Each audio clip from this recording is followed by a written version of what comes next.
안녕하십니까. 오늘 이렇게 귀한 시간을 내어 자리에 함께 해주셔서 감사합니다. 요즘 뉴스나 주변 이야기를 듣다 보면 경제 상황이 참 복잡하고 어지럽게 느껴지실 때가 많으실 겁니다. 화면에 보이는 그림을 한번 봐주시겠습니까?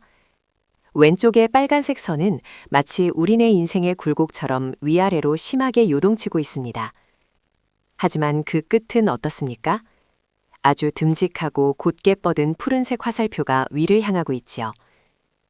오늘 제가 말씀드리고자 하는 주제가 바로 이것입니다. 제목처럼 혼돈에서 명철함으로 나아가는 길입니다.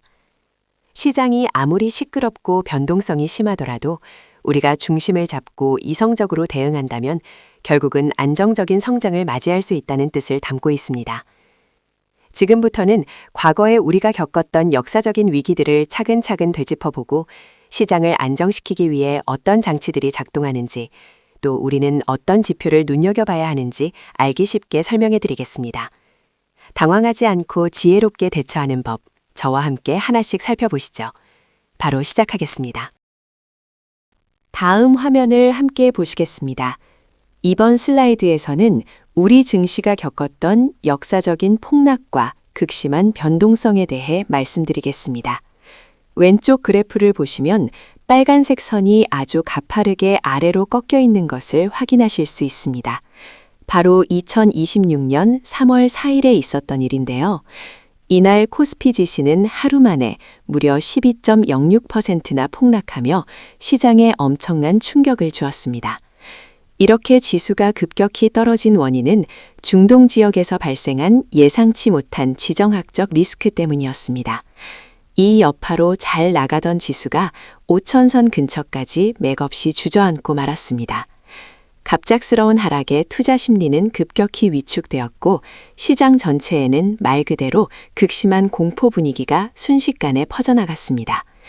많은 분이 큰 혼란과 불안을 겪어야 했던 아주 긴박했던 순간이었습니다. 여러분, 자동차를 타면 가장 먼저 무엇을 하시나요? 바로 안전벨트를 매시죠. 우리 주식시장에도 예상치 못한 충격으로부터 투자자를 보호해주는 두 가지 안전벨트가 있습니다. 화면에 보이는 것처럼 주가가 역사적인 폭락을 기록할 때 시장의 혼란을 잠재우기 위해 이러한 안정화 장치들이 연쇄적으로 발동하게 됩니다. 이는 시장이 지나치게 과열되거나 사람들이 공포심에 휩싸여 앞다투어 주식을 파는 패닉셀링 현상을 차단하기 위한 필수적인 제도입니다. 뉴스에서 종종 들어보셨을 사이드카와 서킷 브레이커가 바로 그 주인공인데요. 이 장치들이 구체적으로 어떤 역할을 하는지 정확히 이해하고 계셔야 변동성이 큰 시장에서도 침착하게 대응하실 수 있습니다. 지금부터 우리 자산을 지켜주는 이 든든한 안전벨트들에 대해 하나씩 자세히 살펴보겠습니다. 여러분, 주식시장이 너무 급격하게 오르거나 내릴 때 뉴스에서 사이드카라는 말을 들어보신 적 있으시죠? 오토바이 옆에 달린 보조석처럼 시장의 과열을 막아주는 안전장치라고 생각하시면 이해하기 쉽습니다. 이 시스템의 가장 큰 목적은 선물 시장의 급격한 변화가 우리가 직접 거래하는 일반 주식시장으로 번지는 것을 막는 것입니다. 시장이 너무 흥분했을 때 잠시 쉬어가자고 외치는 신호등 같은 역할이죠. 사이드카가 발동되면 컴퓨터가 자동으로 사고 파는 프로그램 매매가 딱 5분 동안 멈추게 됩니다. 화면에 보이는 시계처럼 5분이 지나면 다시 자동으로 거래가 재개됩니다. 여기서 꼭 기억하실 점은 일반적인 주식 거래 자체는 계속 유지된다는 것과 너무 잦은 혼란을 막기 위해 하루에 딱 한 번만 발동된다는 사실입니다. 발동되는 기준을 보면 코스피 시장은 선물 가격이 전날보다 5% 이상, 코스닥 시장은 6% 이상 크게 변동된 상태가 1분 동안 계속될 때 작동합니다. 갑자기 이런 경보가 울린다고 해서 너무 당황하실 필요는 없습니다. 시장이 너무 불안정할 때 잠시 호흡을 가다듬고 안정을 찾기 위해 마련된 최소한의 안전장치니까요. 우리 소중한 자산을 지키는 든든한 조기 경보 시스템, 사이드카에 대해 함께 살펴보았습니다. 여러분, 주식시장이 너무 급격하게 출렁일 때 당황스러우시죠? 그럴 때 시장을 잠시 멈추게 하는 아주 강력한 비상 브레이크가 있는데 이를 서킷 브레이커라고 부릅니다. 그림에 보이는 레버처럼 시장 전체의 흐름을 강제로 끊어주는 장치입니다. 이 제도의 가장 큰 목적은 투자자들이 너무 당황해서 한꺼번에 주식을 파는 패닉 상태를 막고 시장에 잠시 냉갑기를 가지게 하는 것입니다. 서킷 브레이커가 발동되면 모든 주식 거래가 일시적으로 완전히 중단됩니다. 보통 20분 동안은 아예 거래를 할 수 없고 그 뒤에 10분 동안 조심스럽게 거래를 다시 준비하게 됩니다. 만약 상황이 너무 심각해서 마지막 3단계까지 가게 되면 그날의 장은 즉시 종료됩니다. 발동 기준은 전날에 비해 주가지수가 8%, 15%, 그리고 20% 넘게 하락할 때마다 단계별로 작동하게 되어 있습니다. 각 단계는 하루에 딱 한 번씩만 발동할 수 있습니다. 마치 집안의 전기가 과하게 흐를 때 불이 나지 않도록 전기를 차단하는 두꺼비 집처럼 서킷 브레이커는 우리 투자자들을 보호하기 위한 최소한의 안전장치라고 이해하시면 되겠습니다. 이번에는 뉴스에서 자주 들으시는 사이드카와 서킷 브레이커가 어떻게 다른지 알기 쉽게 비교해 보겠습니다. 먼저 왼쪽에 있는 사이드카는 일종의 조기 경보라고 생각하시면 됩니다. 주식시장이 너무 빠르게 변할 때 주의를 주는 것인데요. 주로 컴퓨터가 자동으로 사고 파는 프로그램 매매를 5분 동안 잠깐 멈추게 해서 시장을 진정시킵니다. 코스피 선물 가격이 5% 넘게 변할 때 발동되곤 합니다. 반면 오른쪽에 있는 서킷 브레이커는 훨씬 더 강력한 비상 제동 장치입니다. 우리 집 전기 차단기가 내려가는 것과 비슷하다고 보시면 되는데요. 시장 지수가 8% 이상 뚝 떨어지면 모든 주식 거래를 아예 중단시킵니다. 20분 동안 거래를 완전히 멈춰서 사람들이 냉정하게 판단할 수 있는 시간을 주는 것입니다. 요약하자면 사이드카는 조심하라는 노란색 신호등이고 서킷 브레이커는 위험하니 일단 멈추라는 빨간색 정지 신호라고 이해하시면 좋겠습니다. 두 장치 모두 우리 소중한 자산을 보호하기 위해 시장의 속도를 조절하는 안전장치들입니다. 이번에는 최근 우리를 혼란스럽게 만들고 있는 시장 상황에 대해 말씀드리겠습니다. 제목을 보시면 롤러코스터 장세라고 되어 있지요. 정말 눈을 뗄 수 없을 정도로 등락이 심한 상황입니다. 지난 3월 5일에는 코스피가 무려 10%나 급등하면서 너무 가파르게 오를 때 시장을 잠시 진정시키는 매수 사이드카까지 발동되었습니다. 하지만 여러분, 이렇게 급하게 오른다고 해서 무조건 안심할 일은 아닙니다. 보통 역사적인 큰 폭락이 있은 직후에는 시장이 제자리를 찾지 못하고 위아래로 아주 심하게 출렁이는 특징이 있습니다. 그래서 지금의 상승이 정말 바닥을 찍고 쭉 올라가는 진바닥, 즉 V자 반등인지에 대해서는 아주 냉정하고 철저하게 의문을 가져보아야 합니다.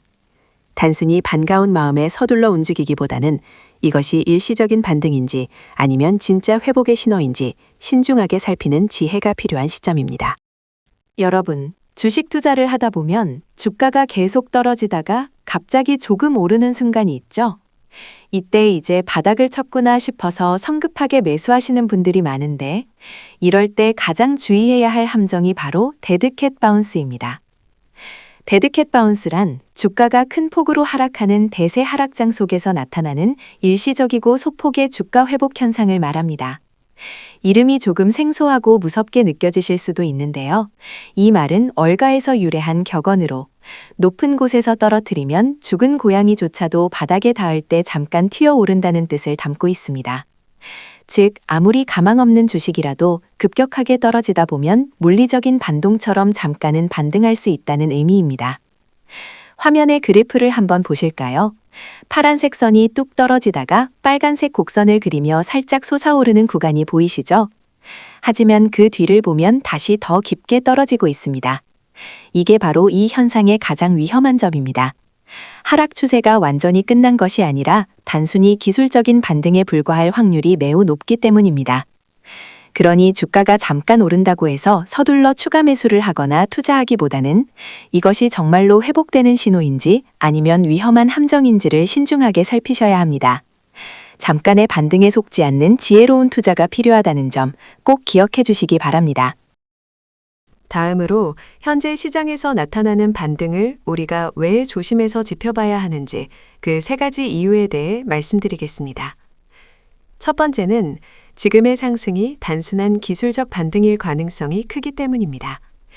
단 이틀 만에 주가가 20%나 급격히 떨어지다 보니 가격이 충분히 싸졌다고 생각하는 사람들이나 빌린 주식을 되갚으려는 세력이 일시적으로 몰린 것일 수 있습니다.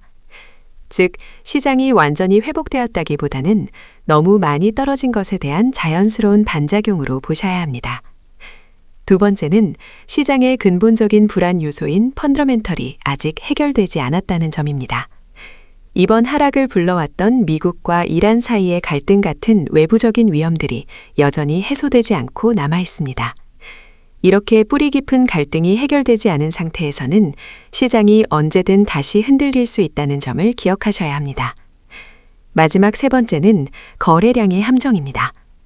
화면 오른쪽의 그래프를 보시면 주가가 폭락할 때에 비해 지금 반등하는 시점의 거래량은 현저히 적다는 것을 알 수 있습니다. 이는 주식을 사려는 힘이 강해진 것이 아니라 팔려고 하는 사람들이 잠시 눈치를 보며 쉬고 있는 상태임을 의미합니다. 따라서 투자자분들은 지금의 반등에 섣불리 안심하고 투자하시기보다는 시장의 흐름을 조금 더 차분하고 신중하게 지켜보시는 지혜가 필요한 시점입니다. 이번 순서에서는 가짜 반등을 똑똑하게 걸러낼 수 있는 3대 검증 지표에 대해 말씀드리겠습니다. 요즘처럼 시장 상황이 불안정하고 변동성이 클 때는 우리 같은 개인 투자자들이 흔들리지 않도록 객관적인 판단 기준을 세우는 것이 무엇보다 중요합니다. 화면 속의 돋보기 그림처럼 아주 세밀하게 시장을 들여다봐야 하는데요. 단순히 가격이 조금 올랐다고 해서 바로 기뻐하기보다는 이것이 정말로 하락세를 멈추고 상승세로 돌아선 것인지 증명해줄 핵심 지표들을 꼭 확인하셔야 합니다. 앞으로 설명해드릴 세 가지 지표가 모두 충족되는지 꼼꼼히 따져보시고 최대한 보수적으로 신중하게 접근하는 자세가 필요합니다. 그럼 소중한 자산을 지키기 위해 우리가 꼭 확인해야 할 세 가지 기준은 무엇인지 하나씩 자세히 짚어보겠습니다. 다음으로 우리가 확인해야 할 첫 번째 검증 지표는 바로 거래량이 함께 늘어나는지 확인하는 것입니다. 화면에 있는 그래프를 한번 보실까요? 주가를 나타내는 꺾은 선이 위로 올라갈 때 아래에 있는 막대 그래프인 거래량도 함께 길어지는 모습이 보이실 겁니다. 이렇게 지수가 다시 반등할 때는 반드시 의미 있는 수준으로 거래량이 늘어나는지를 꼭 확인하셔야 합니다. 만약 거래량이 뒷받침되지 않으면서 주가만 살짝 오르는 것은 시장에 강력한 매수 세력이 들어온 것이 아니라 잠시 일어나는 기술적인 현상일 확률이 높기 때문입니다. 결국 가장 핵심이 되는 부분은 주가가 크게 떨어졌을 때의 거래량보다 훨씬 더 많은 매수 거래량이 터져나오는 것입니다. 폭락 시의 거래량을 압도할 만큼 많은 사람이 주식을 사기 위해 몰려들 때 비로소 우리는 이것을 진짜 상승 신호라고 믿고 안심할 수 있습니다. 이 점을 꼭 기억하시고 시장을 살펴보시기 바랍니다. 다음으로 우리가 꼭 확인해야 할 두 번째 검증 지표는 주요 이동평균선에 제대로 안착했는지를 살피는 것입니다. 여기서 이동평균선, 줄여서 이평선이라고 부르는 이 선은 주가의 평균적인 흐름을 보여주는 아주 중요한 기준선이라고 이해하시면 됩니다. 먼저 우리가 주목해야 할 점은 예전에 아래로 뚫고 내려갔던 이 중요한 선을 주가가 다시 완벽하게 회복했는가 하는 부분입니다. 단순히 선을 살짝 건드리는 것이 아니라 다시 그 위로 확실히 올라오는 힘이 있는지를 유심히 보셔야 합니다. 이때 이 선이 여전히 머리 위에 천장처럼 작용해서 맞고 다시 떨어지는 저항선인지 아니면 이제는 발밑에 든든한 바닥처럼 받쳐주는 지지선으로 바뀌었는지를 잘 파악하는 것이 핵심입니다. 마지막으로 주가가 짧은 시간에 확 올랐다가 금방 꺼져버리는 것이 아니라 이평선 위에서 가격이 안정적으로 머물며 자리를 잘 잡고 있는지도 확인해야 합니다. 이렇게 선 위에서 가격이 안정적으로 유지될 때 비로소 우리는 마음 편히 다음 단계를 준비할 수 있습니다. 가장 기본적이면서도 중요한 과정이니 꼭 기억해 두시기 바랍니다. 이제 세 번째 검증 지표를 함께 살펴보겠습니다. 이번에는 우리 경제를 둘러싼 큰 환경인 거시적인 리스크가 얼마나 완화되었는지를 확인하는 단계입니다. 화면의 그림처럼 우리가 주목해야 할 점은 크게 세 가지입니다. 첫째는 시장 하락의 근본 원인이 되었던 지정학적 리스크입니다. 미국과 이란 사이의 갈등처럼 국가 간의 긴장이 얼마나 해소되고 있는지를 파악하는 것이 중요합니다. 둘째는 국제 유가의 흐름입니다. 불안정했던 기름값이 다시 안정세로 돌아섰는지 확인해야 합니다. 기름값은 우리 생활 물가와 직결되기 때문입니다. 마지막으로 환율을 보셔야 합니다. 한때 1,500원을 돌파하며 가파르게 올랐던 환율이 이제는 하향 안정화되고 있는지 그 추세를 확인하는 것이 필수적입니다. 이처럼 유가와 환율 같은 큰 지표들이 안정을 찾아야 비로소 안심하고 경제 상황을 낙관할 수 있습니다. 이 요소들을 꼼꼼하게 살피며 다음 단계를 준비해 나가야 합니다. 여러분, 지금처럼 시장이 어디로 튈지 모르는 불확실한 상황에서는 무엇보다 소중한 자산을 안전하게 지키는 것이 최우선입니다. 그래서 현재 장세에 꼭 맞는 투자 가이드라인을 정리해 드리고자 합니다. 화면에 보이는 튼튼한 금고처럼 지금은 자산을 잘 보호해야 할 시기입니다. 첫 번째로 시장의 방향성이 명확해질 때까지는 현금 비중을 넉넉하게 유지하시길 권합니다. 현금을 가지고 있는 것도 훌륭한 투자 전략이라는 점을 꼭 기억해 주십시오. 두 번째로 이제는 바락이겠지 하는 마음으로 섣부르게 예측해서 공격적으로 추가 매수를 하는 것은 매우 위험할 수 있습니다. 조급한 마음을 내려놓고 조금 더 신중하게 접근하셔야 합니다. 마지막으로 앞서 설명해드린 세 가지 검증 지표가 모두 충족되는 것을 확인하기 전까지는 시장을 한 발짝 뒤에서 지켜보는 관망세를 유지하시는 것이 좋습니다. 돌다리도 두들겨보고 건너는 마음으로 지금은 수익을 내는 것보다 손실을 막고 다음 기회를 기다리는 지혜가 필요합니다. 안전한 자산 관리를 통해 마음 편안한 투자 이어가시길 바랍니다. 여러분, 최근 시장이 크게 요동치면서 마음이 많이 불안하셨을 줄로 압니다. 하지만 이럴 때일수록 우리는 패닉에 빠지기보다 차분하고 이성적인 태도를 가져야 합니다. 화면에 보이는 나침반처럼 우리가 가야 할 올바른 방향을 잃지 않는 것이 무엇보다 중요합니다. 지금 같은 역사적인 변동성 앞에서는 개인적인 감정에 휘둘리기보다 객관적이고 차가운 지표들을 보며 대응해야 하는 시기입니다. 단순히 시장이 잠깐 오르는 것 같다고 해서 섣불리 뛰어들기보다는 확실한 근거가 생길 때까지 꼭 참고 기다리는 인내심이 지금은 가장 좋은 투자 전략이 될 수 있습니다. 시장이 우리에게 명확한 안심 신호를 보낼 때까지는 아주 신중하고 조심스럽게 상황을 지켜보는 자세가 필요합니다. 흔들리지 않는 평온한 마음으로 지혜롭게 이 시기를 함께 이겨내시길 바랍니다.